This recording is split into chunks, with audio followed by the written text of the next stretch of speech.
Episode 4, Raising Children in a Borrowed World. It used to be simple. A boy learned from his father, a girl learned from her mother, not because the world was easy, but because it was visible. You could see where food came from. You could see where money came from. You could see what broke and how to fix it. The rules weren't always fair, but they were understandable. Now we raise children inside systems nobody can fully explain. Their food comes from somewhere. Their money moves through invisible channels. Their teachers answer to policies written by people they'll never meet. Their future depends on forces that change overnight. We tell them work hard. But hard at what? We tell them get an education. Education for which world? We tell them follow your dreams. Dreams shaped by algorithms. They inherit technology that rewires attention before they can spell their own name. They inherit debt systems, digital identities, and permanent records. They inherit arguments that started before they were born. And most of all, they inherit speed. Everything is faster than it was. Information, judgment, success, failure. There is no slow childhood anymore. There is performance. Even play is scheduled. Even friendships are documented. Even mistakes are archived. And yet, we still expect them to grow steady roots. We ask children to build identity in a world that keeps updating.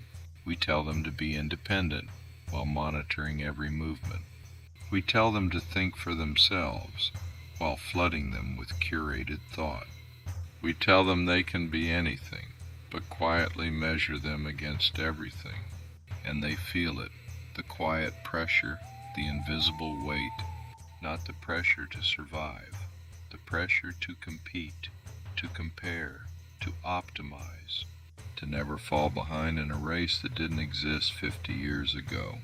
We are raising children in systems we did not design, and sometimes we defend those systems because we learned to survive inside them.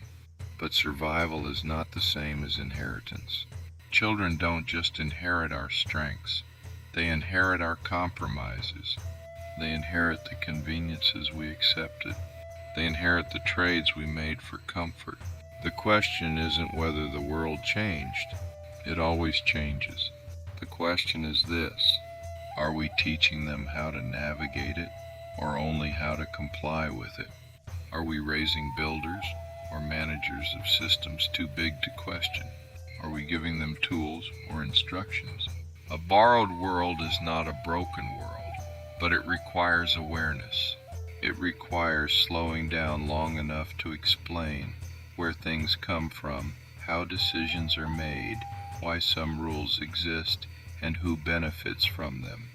It requires teaching children something older than technology: discernment, patience, courage, the ability to sit with silence, the ability to disagree without dissolving, the ability to fix something with their hands, even if they never have to, because one day the systems will change again.